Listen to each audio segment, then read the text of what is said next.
স্বয়ং বনে নাচে সচির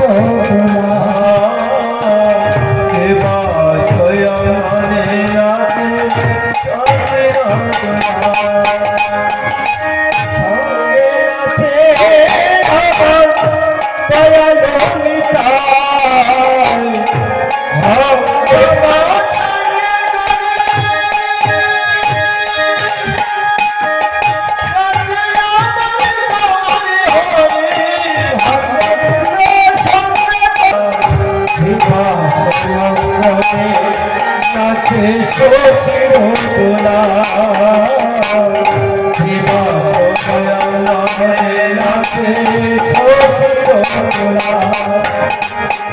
সঙ্গীতে নাচে আমার দয়ালো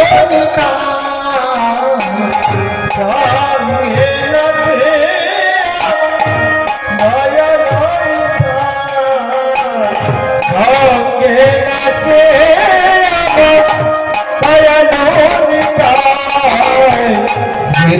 স্বয়ং বনে নাচে সচির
জয় নিতাই জয় গৌর জয় রাধেশ্যাম হরে কৃষ্ণ নিতাই গৌর প্রেমানন্দে হরি বল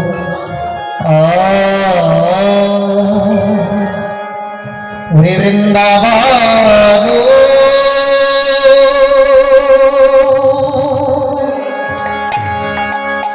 দেখো লীলা লীলা গো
যে মনেতে পড়িল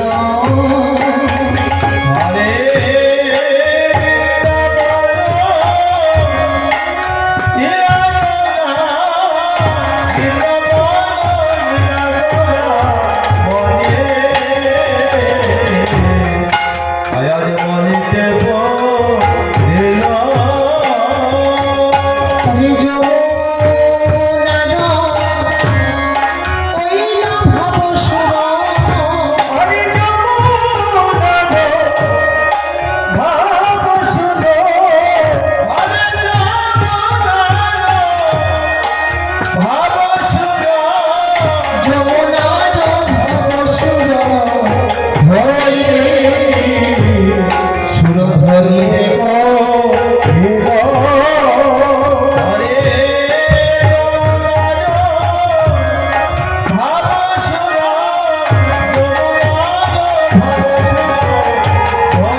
জনিতাই নিতাই গৌর হরিব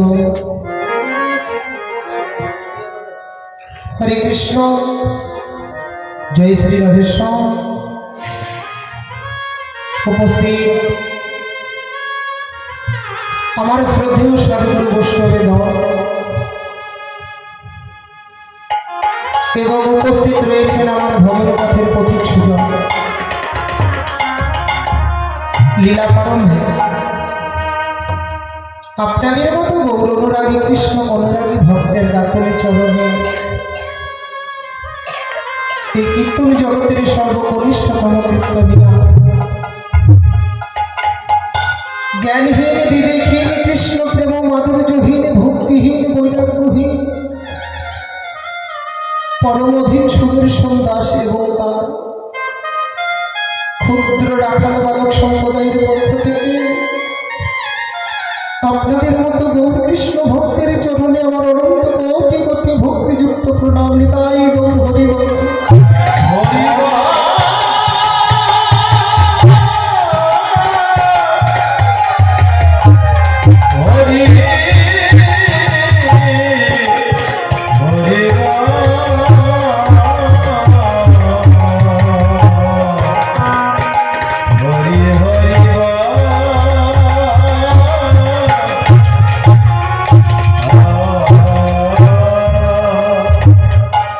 তৎসঙ্গে প্রণাম জানা স্কুলের গুরু মাতা পিতার চরণে প্রণাম জানাই দীক্ষা গুরুদেব শিক্ষা গুরুদেবের রাখলে রাগা চরণে তৎসঙ্গে প্রণাম জানাই এখানকার যারা কমিটি পরম বৈষ্ণব কমিটি বৃন্দরা রয়েছেন তাদের প্রত্যেকের রাখল রাঙা চরণে তৎসঙ্গে আমার ভালোবাসা জানাচ্ছি আমাদের পক্ষ থেকে এখানে যে মাইক অপারেটর দাদা আছে খুব ভালো মাইক সার্ভিস করছে তাকে আমার প্রাতঃকাল ব্রহ্ম মুহূর্ত থেকে 6টি লীলা গত হয়ে গেছে। এখন যে মধ্য রজনীতে এসে উপনীত হলাম, অর্থাৎ কমিটি বৃন্দরা যে আমার মাথায় লীলা তুলে দিয়েছেন, সব থেকে কঠিনতম লীলা, অষ্টকাল লীলার মধ্যে শেষ পর্যায়ে লীলা হচ্ছে আমার মুকুটমণি চূড়ামণি শিরোমণি লীলা, রাসলীলা। কিন্তু মা, এই রাস পরিবেশন করলে হবে রাস, নতুবা রয়ের নিচে যে পুটুলিটা আছে চলে গেলে যা হয় হয়ে যাবে। রাসলীলা করতে গেলে ভজন দেহ প্রয়োজন, সাধন দেহের প্রয়োজন এবং পূর্ণ পাত্রের প্রয়োজন। মা, এই রাসলীলা যিনি করেছিলেন আমার অনন্ত জগতের অনন্ত কোটি ব্রহ্মাণ্ডের মালিক ভগবান, তিনিও কিন্তু জানেনি যে তিনি আগমনী রজনীতে রাসলীলা করবেন। তাই তো মহাজন বললেন, বৃন্দাবনে রাসলীলা করে কোনজন, না জানে রাধা কৃষ্ণ, নাহি জানে গোপীগণ। তবে এই লীলা পরিবেশন অনেক ভুল ত্রুটি হবে। যিনি সুখদেব যিনি কৃষ্ণ দ্বৈপায়ন বেশদেব উনি রচিত করেছে, তিনিও সমর্পণ করিতে পারে না। চতুর্মুখ বিধি ব্রহ্মা এর আগে এক কীর্তনীয় বলেছেন 4 বদনে গৌরী কথা বলে না, 4টি বদন দিয়ে করে না। এটা জানতে গেলে কি করতে হবে? সূর্য পূজা লীলায় শুনেছিলাম 4টি বদন দিয়ে হরি কথা বলে না, এক বদনে করে বেদাধ্যায়ন, এক বদনে করে হরি কথা আস্বাদন, 4টি বদনে 4টি কর্ম। যিনি বিধি ব্রহ্মা, যার আসল নাম ব্রহ্মদেব নয়, ভারতবর্ষের প্রধানমন্ত্রীর নাম নরেন্দ্র মোদী, কিন্তু প্রধানমন্ত্রী তার নাম নয়। তিনি যে দপ্তরটিতে আমরা বসিয়েছি, সেই দপ্তরটির নাম হচ্ছে প্রধানমন্ত্রীর দপ্তর। বাচ্চা,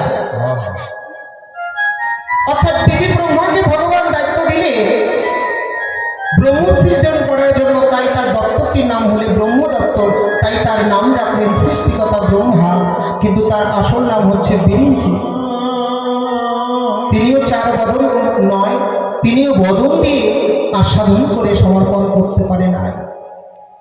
যিনি দেবাদিদেব মহাদেব, যার আরেক নাম পঞ্চনন এবং আরেকটার নাম হচ্ছে মৃত্যুঞ্জয়। আমি লীলায় প্রবেশ করে যতটুকু সময় আছে সদ্গুরুদেবের কাছে যতটুকু তথ্য পেয়েছি তুলে ধরবার চেষ্টা করব। আপনারা কৃপা করে করুণা করে এই অধম কীর্তনীয়কে চরণ ধরে মস্তকে প্রদান করবে। আমি যেন দাঁড়িয়ে দুটি গৌর কথা আস্বাদন করিয়ে আপনাদের মতো ভক্ত মনে কিঞ্চিৎ হলেও আনন্দ প্রদান করতে পারি।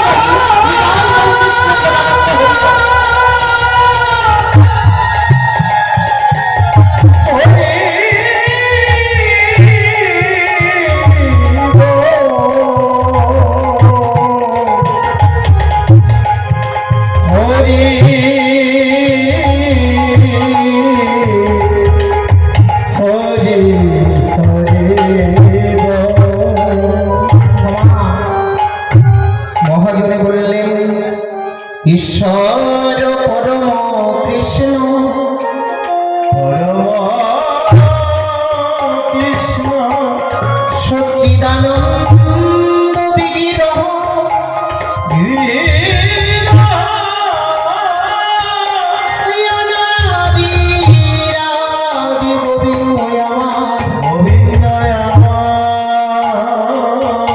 তিনি সর্বকারণে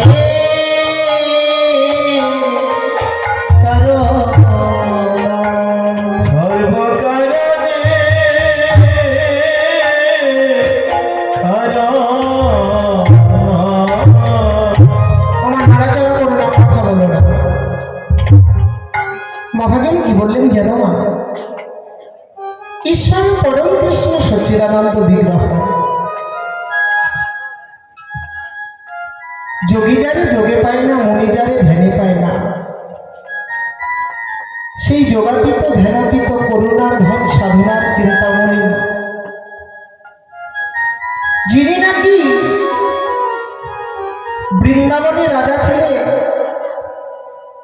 হাতে ছিল মোহন মুরলী, মস্তকে ছিল স্বর্ণ মুকুট, অঙ্গে ছিল নানা বিদিত হিরে মুক্ত জহরের অলঙ্কার।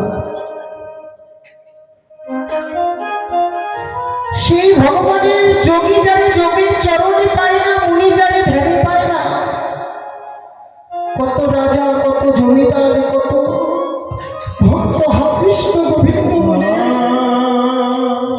কাঁদিতে কাঁদিতে পথের গঙ্গাল পর্যন্ত হয়ে যায়। এমনকি জীবনটা পরিত্যাগ করে ফেলে, প্রাণটা বিসর্জন করে। সেই ভগবান আজকে আমাদের মতো হতভাগা কলিজীবকে উদ্ধার করবেন বলে সেই বৃন্দাবনের রাজ ঐশ্বর্যকে পরিত্যাগ করে তিনি রাধা কৃষ্ণ দুটি দেহ একত্রিত করে আজ তিনি নদিয়ার শ্রীভূমিতে চরণখানা রাখলেন। বৃন্দাবনে তিনি ভগবান ছিলেন, তিনি নিজে স্বীকার করেছে, সত্যযুগে স্বীকার করেনি, তেতালায় করেনি। দাপরে তিনি কুরুক্ষেত্রের পানঙ্গনে দাঁড়িয়ে অর্জুনকে বলেছে, হে ধনঞ্জয়, সর্বধর্ম পরিত্যাজ্য মামেকং ভজনং শরণং, তুমি আমার চরণ আশ্রয় করো। আমি এই জগতের নয়, অনন্ত কোটি জগতের, অনন্ত কোটি ব্রহ্মাণ্ডের মালিক। সেই ভগবান কি করলেন মা? আমাদের মতো হতভাগা কলিজীবকে উদ্ধার করবেন বলে তিনি আজ কাঙ্গাল হয়ে গেলেন। তিনি কাঙ্গাল হয়ে এলেন মা। কি করেছেন? হাতে নিয়েছে, কাঁধে নিয়েছে ভিক্ষার ঝুড়ি, মাথায় নিয়েছে কৃষ্ণ নামের ডালি। তিনি মনে মনে চিন্তা করলেন, আমি বৃন্দাবনে লীলা করেছিলাম, আমি বটে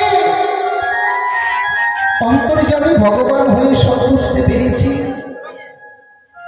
কিন্তু ভগবান হয়ে তিনটি জিনিস বুঝতে পারি না। এই জাগতিক জগতে কেউ কাউকে ভালোবাসে, স্বার্থ থাকে, বিনিময় থাকে, কিন্তু প্রাণ প্রিয় শ্রী রাইধরি যে আমায় ভালোবাসে, সেই ভালোবাসার মধ্যে তো কোনো বিনিময় নেই। তাই তিনার রাইধরির ভালোবাসা জানার জন্য আমি রাধারানীর ভাব প্রাণকে বিলাসিতা একত্রিত করে, দুটি দেহ একত্রিত করে আমি যাব নিজে ভক্ত হয়ে। কেন গো মা? সত্যযুগের চতুর্ভুজ নারায়ণে ভগবান এলে কিচ্ছু দিয়ে যেতে পারি না। সেই যুগেও মহামন্ত্র ছিল, তেতাই এলেন রামচন্দ্র, মর্যাদা পুরুষোত্তম ভগবান, তিনিও কিছু দিতে পারে না। দাপর যুগে পূর্ণ ভগবান এলেন বটে, তিনিও কিছু দিতে পারে না। একমাত্র আমাদের মতো করেই হতো জীবকে ভব নদী পার করবেন বলে সেই চৈতন্য মহাপ্রভু গোলকে গোপনে থাকা সেই মহানাম এনে আমাদের মতো করি হতো জীবের গাড়ি গিয়ে বলছে, বলি কি যদি পারে এই নাম গ্রহণ করে, নাম বিনে করে গতি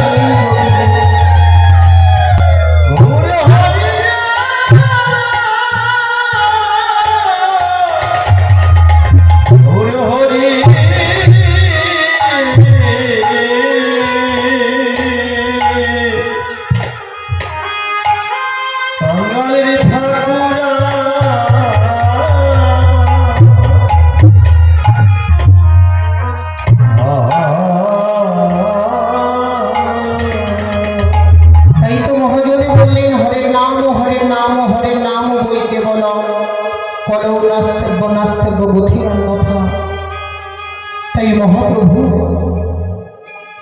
ওই আজ নদিয়ার বুকে দাঁড়িয়ে, সুরধনী গঙ্গার তীরে দাঁড়িয়ে প্রত্যেকটি হতভাগা জীবকে ডেকে ডেকে বলছে, কলিজি যা কোনোদিনও কোনো ভগবান দিতে পারে না।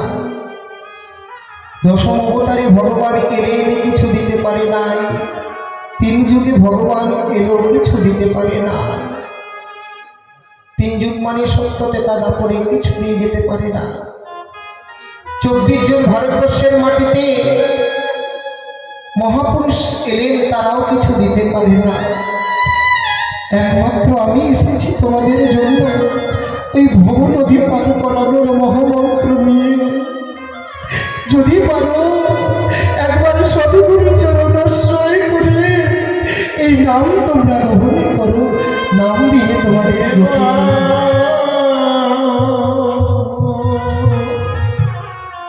কিন্তু বাবা, নাম গ্রহণ করলেই হবে না।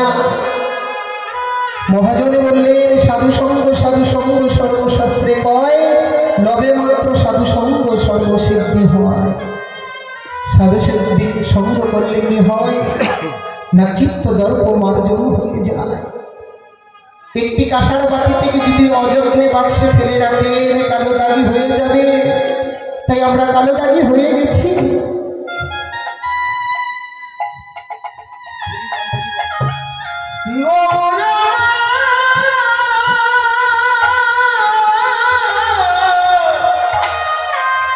গৌর হরে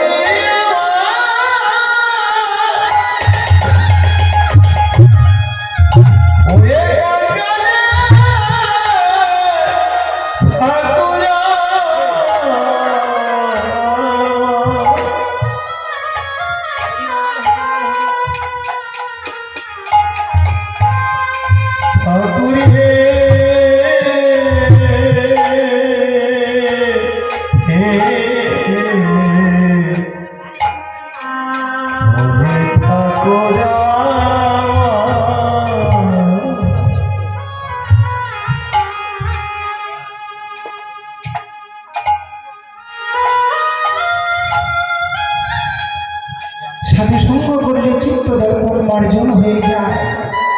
তাই মহাপ্রভু বললেন আমি তো তোমাদের জন্য নাম এনেছি, এই নাম করলে হবে না, সাধু সঙ্গের মধ্যে দিয়ে নাম করতে হবে। যদি কিছু নিয়ে যেতে চাও ভব নদীর পরে শেষের দিনে সবে কিছু পরিত্যাগ করে যদি পারো একবার ভক্তের চরণ ধুলি অঙ্গে মাখো। কিন্তু মা, ভক্তের চরণ ধুলি অঙ্গে মাখবো, মনে বড় প্রশ্ন হয়, দ্বিধা হয়, কার পায়ে হাত দিয়ে প্রণাম করবো, কার চরণ ধুলি অঙ্গে মাখবো। আমাদের পাড়াতে অনেক বয়জন আছে, একটাও ভালো নয়।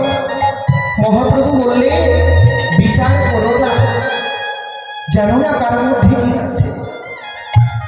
যার ললাটে দেখবে তিলক সেবা, গলায় দেখবে তুলসী কণ্ঠহার, বদলে পাবে মহামন্ত্র নাম। যদি পারো সেই ভক্তের চরণ ধুলি একবার অঙ্গে লেপনি করো। আর লেপনি করিতে করিতে যেদিন নিষ্কিঞ্চন বৈষ্ণবের চরণ ধুলি তোমার অঙ্গে পরিচিত হবে, সেই দিন তোমার মহামায়ার সংসারে কেউ ফিরিবে না।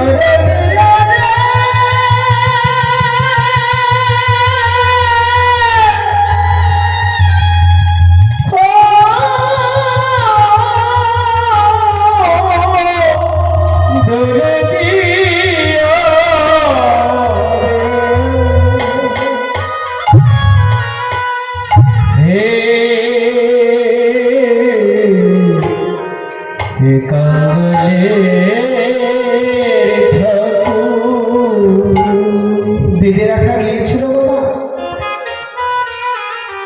আমার নামাচার্য হরিদাসকে। কি অপরাধী ছিল, তিনি যবনের অন্ন খেয়ে বড় হয়েছিল, হরিনাম করত বলে কতই না বয়সে বাজারে তাকে বেত্রাঘাতের প্রভাব সইতে হয়েছে। তবু তিনি হরিনামই ছাড়ে না। বেঁধে রাখা যায়নি আমার সেই নামাচার্য হরিদাসকে, বেঁধে রাখা যায়নি আমার নরোত্তম ঠাকুর মহাশয়কে, বেঁধে রাখা যায়নি আমার রূপ সনাতন দুটি ভাইকে। মহাপ্রভুর আমলে তৎকালীন সময়ে রূপ সনাতন দুটি ভাই ছিল নবাব হোসেন সাহা, দুটি ভাই মন্ত্রীর দপ্তর সংক্রান্ত।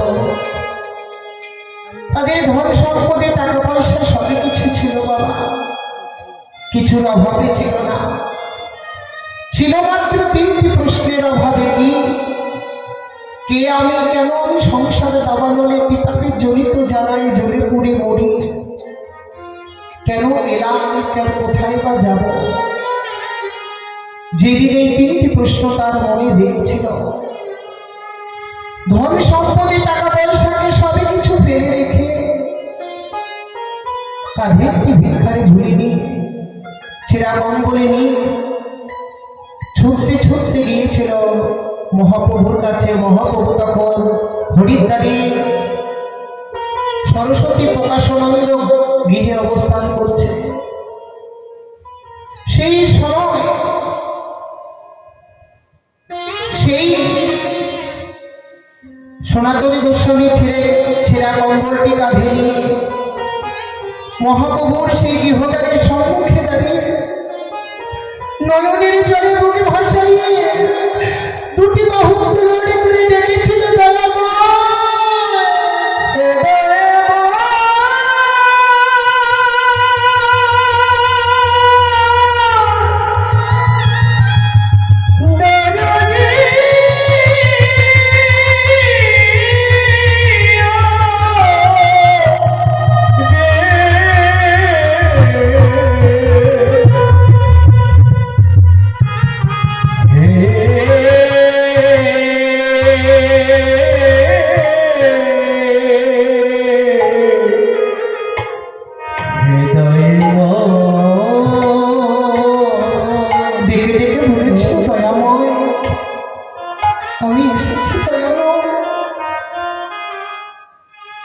অভিমানী মহাপ্রভু বদনখানাকে ফিরিয়ে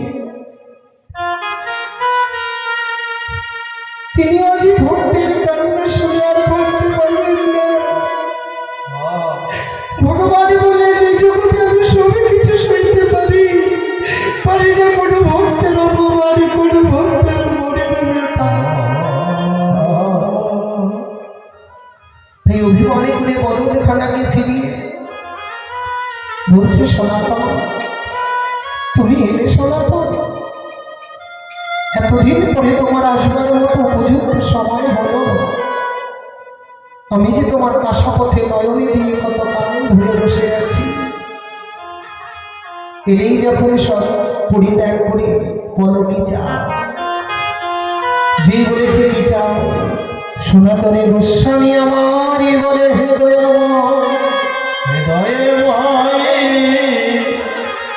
যোগী যারে চরণে যোগ সাধনায় পায় না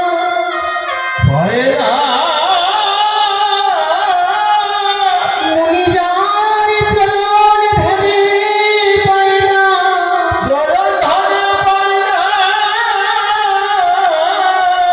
সেই যোগাতীত ধ্যানাতীত করুণার সাধনার চিন্তামণি একবার পেয়ে যায়। তার কি কিছু চাওয়া পাওয়া থাকে?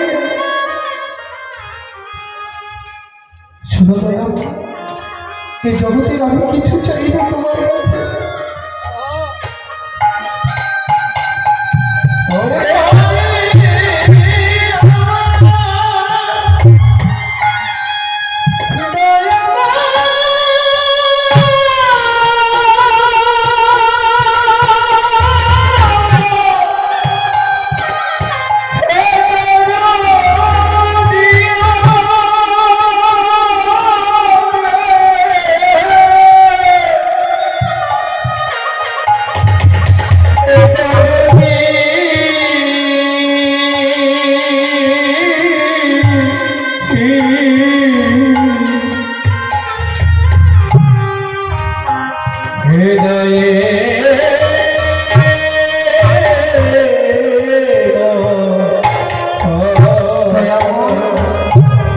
এই জাগতিক জগতের বিষয় বাসনা চাইব বলে তোমার কাছে সবে পরিত্যাগ করে আসি। দয়াময়, তুমি আমায় সুখ দিও না, সুখ পেলে যদি তোমায় ভুলে যাই। তুমি যদি নিতে চাও এই জগতের যত দুঃখ কষ্ট সব কিছু একত্রিত করে হতভাগার বস্তুকে তুলে দাও, কারণ দুঃখ পেলে তোমায় ভুলে যাব।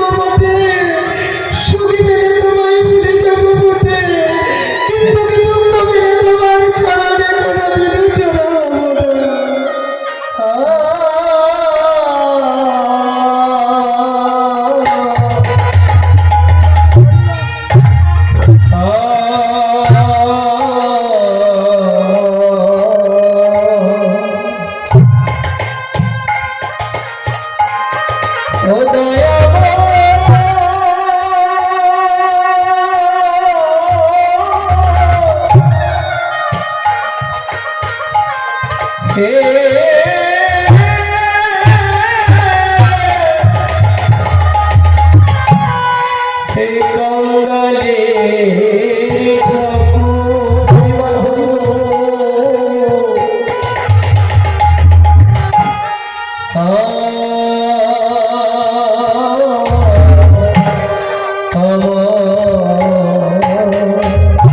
ও দয়াময়, আজকে তোমার জন্য কিছু, আমার জন্য কিছু চাইছি না, কিন্তু চেয়ে রাখছি কি জানো? সনাতনী গোস্বামী বলে, হে দয়াময়, আমি এখন এখানে জন্য তোমার কাছে কিছুই চাই না, কিছুই চাই না, কিন্তু কি শোনো শোনো হে দয়াময়, হে দয়াময়, যেদিন আমার দেহ থেকে কৃষ্ণ নামের পাখি জনমের মতো চলে যাবে, জনমের মতো চলে যাবে, যেদিন এই কৃষ্ণ কথা বলা পাখি আর আমার দেহে থাকবে না, থাকবে না, যেদিন আমি সমস্ত আপন স্বজনের মায়া পরিত্যাগ করে পরিত্যাগ করে, যেদিন শূন্য হাতে গিয়ে তোমার ভব নদীর ঘাটে গিয়ে দাঁড়াইব, যেদিন এই কৃষ্ণবালা পাখি জনমের মতো ফাঁকি দিয়ে চলে যাবে, যেদিন শত ডাকলেও আর এই পাখি কথা বলবে না, যেদিন আপন স্বজনে পরিত্যাগ করে এই দেহের মায়া পরিত্যাগ করে ভবনবীর ঘাটে গিয়ে দাঁড়াবো, শূন্য হাতে গিয়ে সেই বিদায় বেলায় তোমার চরণ ধুলি পাই বা না পাই তাতে দুঃখ না, কিন্তু সেই বিদায় বেলা যেন তোমার ভক্তের চরণ ধুলি থেকে আমি বঞ্চিত হই না। তাই সনাতনে গোস্বামী আমার ডেকে ডেকে বলছে, হে দয়াময়, সেদিন তোমার চরণ তো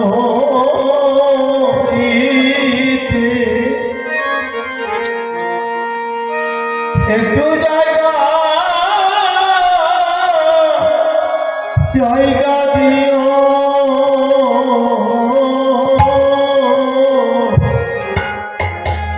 সেদিন তোমার চরণ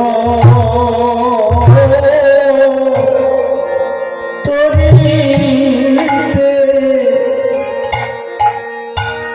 একটু জায়গা দিও, সেদিন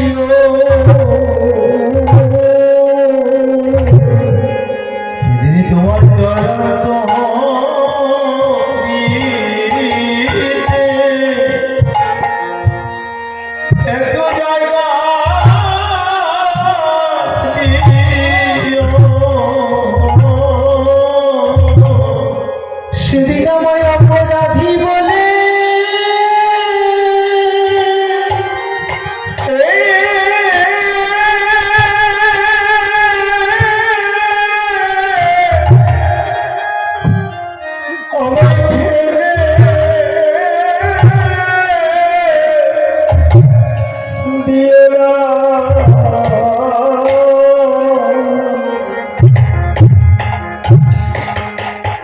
সেদিন তোমার চরণ তরিতে হরিবল হরিবল হরিবল। একটু জায়গা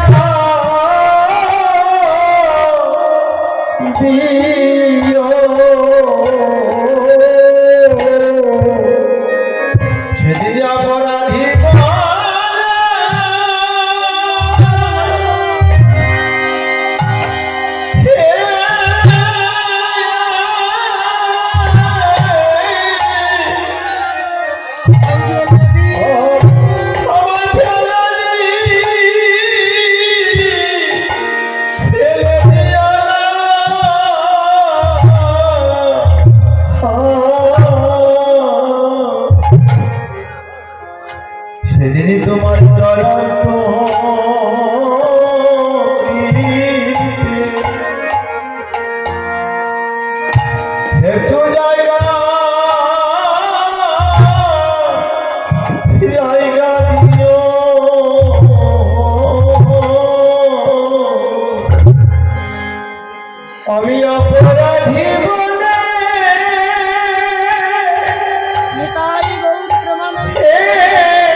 সেদিন তোমার চরণ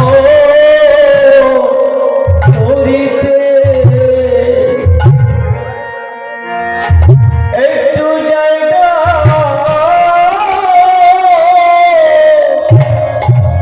দিও। সেদিন আমি মিনতি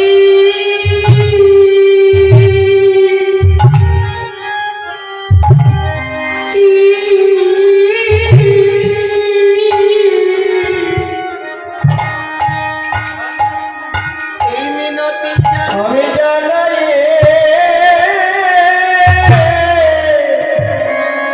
রাখি